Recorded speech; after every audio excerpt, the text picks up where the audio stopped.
You're listening to Widowed AF with Rosie Gilmoss and Lucinda Boast. We've invited some members of the world's most exclusive club to bravely share their stories. Join us for some honest conversations about living a different life, the crushing lows, the surprising highs, and everything in between. Please note this is a podcast about death. Carefully read the episode descriptions and be kind to yourself. But for now, welcome to our podcast. Let's begin. That's so Holly Willoughby.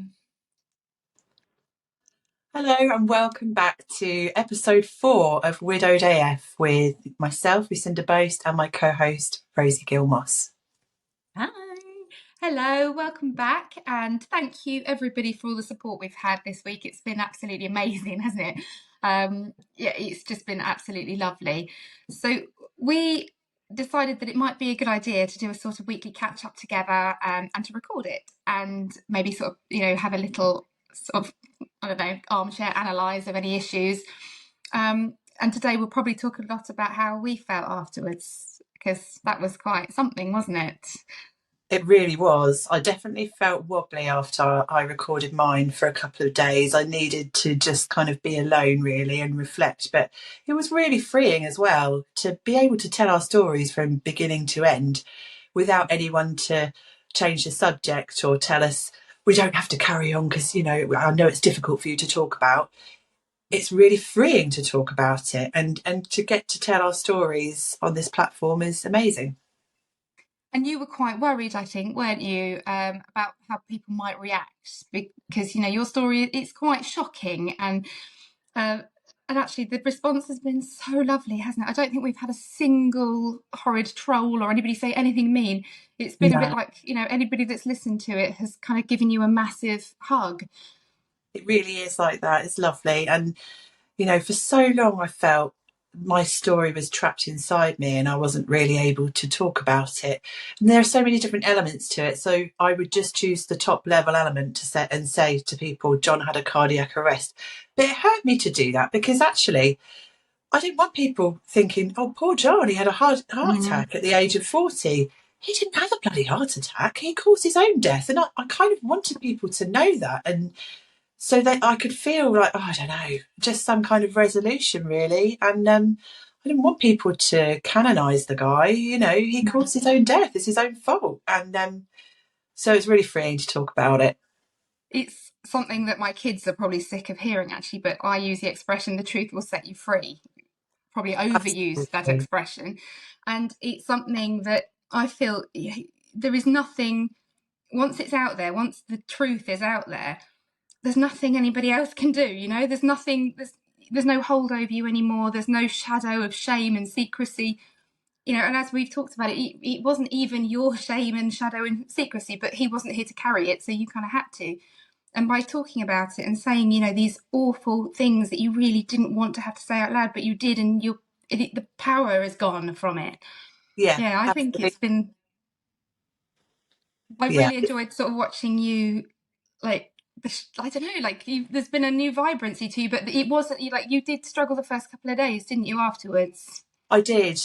But once that had passed, I felt so much better. I mean, I went on the local radio show and I was worried about my dad listening because he's a very proud man and I don't think he loves me sharing his story, but I've never asked for his affirmation to do this. I wanted to do it, so I'm doing it. But even he was proud of me. So I was going to say, he's messaged you to tell you that he's proud of you, isn't he? He has. Hasn't he? He has. And but after the radio show, I drove to Tesco and I was just kind of on a high because I felt it had gone well. I'd shared my story. It's out there. Boom, So how did you? You were so well received, weren't you? The presenter really liked you, and everyone was lovely. So how did you feel, Rose, after sharing your story? I know it wasn't easy. No, it wasn't actually, and it was tougher than I thought it would be because I have spoken quite publicly about Ben's death before because there's been an interest and I've done some fundraising and things. So I thought I'd actually be okay, but of course it's very different when I felt a huge weight of responsibility actually to do his story justice. And I do put a lot of pressure on myself. So I probably put too much pressure on myself, and probably kind of built myself up into almost a little bit of a frenzy about it. You know, I must include this detail. And actually, when it came to it, my mind went completely blank of everything that I'd sort of got in, you know, the notes in my head. And I even have notes in front of me, and I barely really kind of, I looked at them. I don't think I took them in. And it kind of just came out quite organically. And I suppose by its very nature, that was the important stuff that I needed to talk about. And I have listened to it back. Well done. I'm a reluctant listener to my own voice, but yes, I did listen to it back, and I think that I did do him proud. You know, I'm learning that the art of podcasting isn't the art of broadcasting. It isn't perfection. So learning to sort of listen to yourself back and not be critical is again another step in the process for me. It really is. And I suppose for you, this was probably the first time that you got to tell your whole story, which was not just about Ben, but how you've moved forwards with your life. Yeah, absolutely. Yeah. And it, you know, and to openly speak about, you know, how you are able to love two people. You know, I still love Ben, and I very much love John. So that's something that you don't really have that conversation or talk about that very often.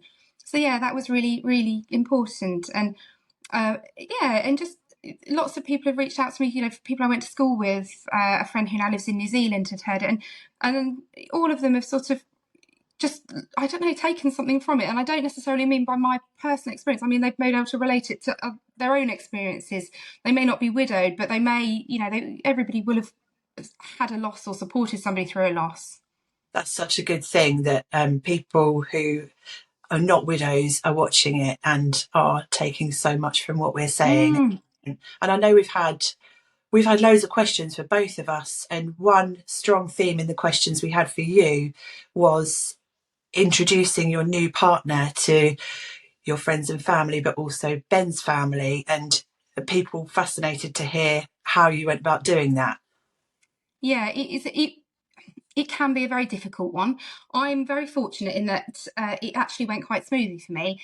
I overthought it, obviously, and was completely terrified. You know, Ben's mum's going to disown me. She'll never want to see me again. So, you know, like the big brave girl that I am, I sent her a text. And she responded. I could see that, you know, and you can see that somebody's typing, and you're just like, but she responded almost immediately with the most supportive and loving text of sort of hope. She's a widow herself, and she just said, you know, she knew that I would do what was best for me and for the children, and that, you know, she wished me all the love and happiness. And we go at least once a year. They live on the Isle of Wight, so we go at least once a year and see her. And you know, I'm very close to many of his siblings as well.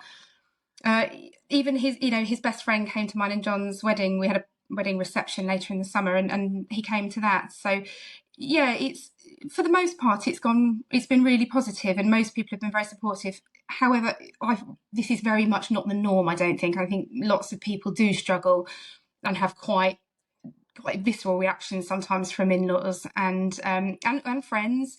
So yeah, it's something that I think we're definitely going to touch on with a few more guests actually going forward, because the reactions people have can be vast. So yeah, I've stayed single for the last almost 7 years, and I've got so used to now being on my own. And I think if you don't meet someone in those first couple of few years, the ship sails, you know, and it sailed for me because I'm really enjoying my independence. There's always also obviously the trust issue for me is always going to be there. Yes, And I definitely look at men and relationships in a very different way now. I would always question somebody and whether they're genuine. And that's another thing I hate John for, is that he has changed those things about me. You know, my ability to trust and see the good in people. I feel like that's kind of gone, and I've hardened a bit. And I hate him for that. You know, what he did caused that to change in me, and it's irreversible. So yeah, it's another reason. Another kick in the fanny from the grave. It really is. Yeah, I definitely hear what you're saying then, and I've noticed that it's quite a common theme if you are, you know, very happily married, as Ben and I were, that you find it not easy to fall in love again, but there was no, my grief is not complex. You know, it is you know, I'm grieving for the man that I love, and therefore I was able to see love in somebody else again. I was able to take it back again, I suppose. I don't really know if I'm explaining this very No, articulate, you but are. You're explaining it really well. And um, it's so lovely that you've been able to, and I kind of envy that in a way, you know. yeah, I know, and I'm very conscious of it actually, particularly within the widow community, because it's, it is unusual that to find one man, to love you as much as Ben did. Then I've been very fortunate and found two. I mean, I am quite awesome. I will put that out there, but even so, Obviously, still fortunate. no, absolutely. What a story! And then it's lovely the way that John has kind of accepted your in-laws through Ben as a Yes, wider family, and you have with his wife Sarah's family yes, well, too. yeah, I'm very close with Sarah's sister Lorna. For her, obviously, it was a challenge. How do you sort of factor this new woman into your life? But yeah, we've actually become really good friends, and in fact, we all spent Christmas together. So you can't really get more sort of blended and patchwork than that, can you? No, it's lovely though. I mean, in contrast, I have absolutely nothing to do with John's family. They stayed with me after he died. No, I'm happy that way, Rose. Don't feel sorry for me. No, they stayed with me after he died. They came down on the night that he died and didn't leave for 6 weeks basically until the day after the funeral. And his mother, who's dead now herself, I had quite a difficult relationship with her. We were just very different. She always saw me as John's snobby wife. They're from Manchester, just from a different kind of background to me. And anyway, in those weeks after he died, we kind of took the news in completely different ways. To them, their son, their brother was murdered, and it was an injustice. And Yeah. what he did to me was kind of secondary to that. So on that basis, we could never really continue to have a relationship. It was really hard. And she was obsessive about getting his ashes back. That's all she wanted. As soon as the funeral was over, I was getting daily, weekly texts from my sister-in-law saying, Mum says, when can she have the ashes? And I I was like, reckon just have them. she's had him turned into a diamond. I reckon she has. They're really into these pictures on the walls, that the photos that you printed out, you made them into diamond pictures. I'm not joking. I'm not joking, honestly. I'm pretty sure none of them know what a podcast even is, so I'm really hoping they're not listening. But Oh, guys, you know what you did. sorry. You got to laugh, haven't you, really? And actually, when she was staying with me, she had the audacity to become ill herself. She had heart That's failure rude. twice, ended up in Oh, hospital. wow. So not only did I have to deal with what had just happened, um, but yeah, poor old girl was ill too. And I was So left, inconvenient. I know. And actually, I didn't speak about this in the interview, but what happened after in terms of like the practical arrangements for me, we had a business which was new. Of We'd course. put ourselves almost 100 grand into debt to fund the starting up of John's dream, which was to own his own garage. And after he died, I was left carrying that debt. Basically, I had to get rid of the garage. I had to find someone to take it on, and take on some of the finance on the equipment, which thankfully I did. And the guys made a massive success of it, which is lovely. But every time I drive past it, it hurts because we Of built that course. place from scratch. I was pregnant when I was cementing the walls and, sorting it out. And it took so much of John away from me in that last year that when he died, I really resented it. I walked into that place and I was just furious, I really was. And I had no idea how to deal with it. And suddenly I was showing people round. I was dealing with creditors who were then ringing me, and they don't care that my Yeah. husband just died. They just want to get paid. Also, one of the employees tried to take me to employment tribunal because I hadn't, according to him, paid him enough. The fact Bloody that hell. the fact that my Wow. dad actually paid him out of his own pocket, um, and we didn't have to anyway because the garage owned no assets and had no money in its bank account. But yeah, so he tried to sue me. This was He, the, all before the funeral. people don't always shower themselves in glory at this time, No, do they? no. Hearing that sort of taken me back actually to the HMRC knocking on the door one day. Within 3 months of Ben dying, it's all a bit of a blur, truth be told. And there was a debt, unpaid business tax of £30,000, and you know, how do I find this? And of course, I tried to inform as many people as possible, but they'd actually sent somebody to check that I wasn't making it up. Oh my goodness. They nearly did get the full wrath of my mum in like full gorilla mode, but Brilliant. I think my dad sort of swerved first and got there. So, but yeah, these are all the things that you just don't think about. Credit cards, anything you've countersigned. As it happens, there is a lot of help available, but you have to know where to find it. But yeah, like just debt, bills, they don't stop coming because somebody's died. It's that we call it like death admin is deathmin. It's just non-stop, isn't it? It is non-stop, and it went on for a long time for me, because I had to figure out a way of dealing with these debts, and my family didn't want me to declare bankrupt. They wanted me to find a way, and they thought that if I appealed to the banks and these people, that somehow that they would compassionately write it off, maybe. But of course, they don't do that. So to make these phone calls, kind of begging to people Yeah, when I've got so much else to deal with, was really not ideal. But yeah. I can remember I'm doing the not doing course it of now. the water companies and things, and being put on sort of special tariffs, and just having to beg for basic human things like electric and water because you haven't got the money coming in to pay the bills. It's actually it's quite dehumanizing.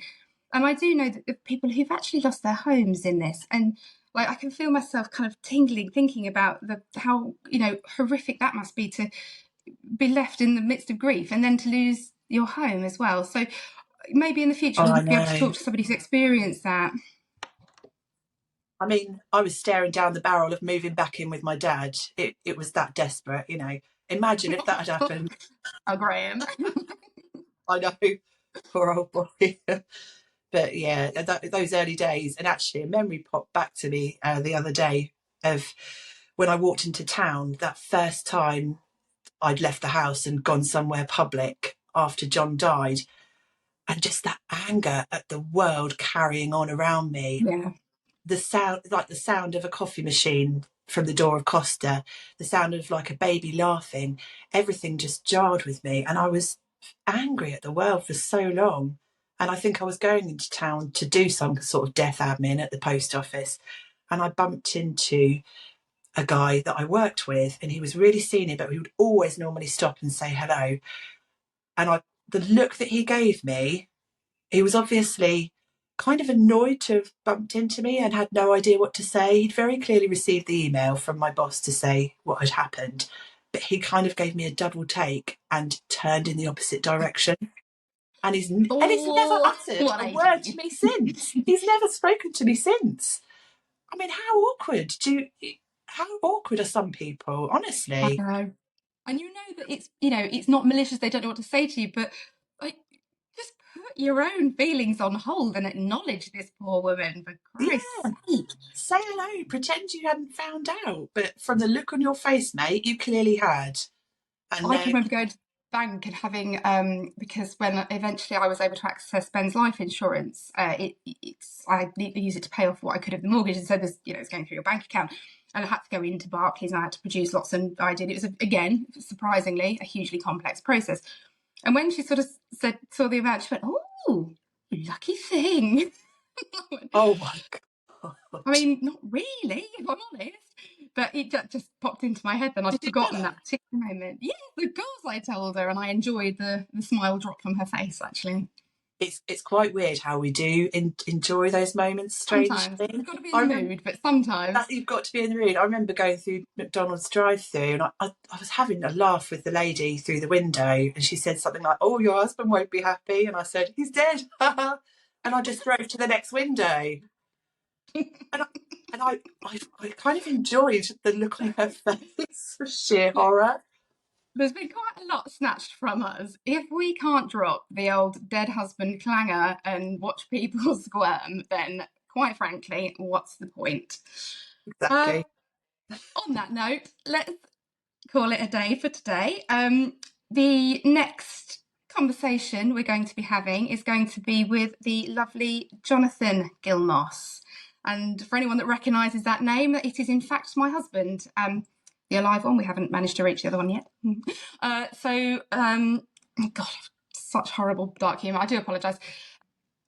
So he's going to be joining us, and he's going to be talking very candidly about losing his wife Sarah to cancer and the impact that had on him and his daughter, and how he rebuilt, and eventually, we got married. So I won't be conducting the interview. I'm going to be letting Lulu do that, but I will be lurking in the I background. really can't wait to hear John's story. I can't wait for people to hear it. The strength that John has every day, from that horrific journey he went through with Sarah, all the way up to today. That man has gone through some things and conquered a lot of battles on his own, hasn't he? And with your support too. So yeah, can't wait for you guys to listen to that. The Phoenix of the North, we shall call him. He's from Yorkshire. I should probably say that to make that make sense.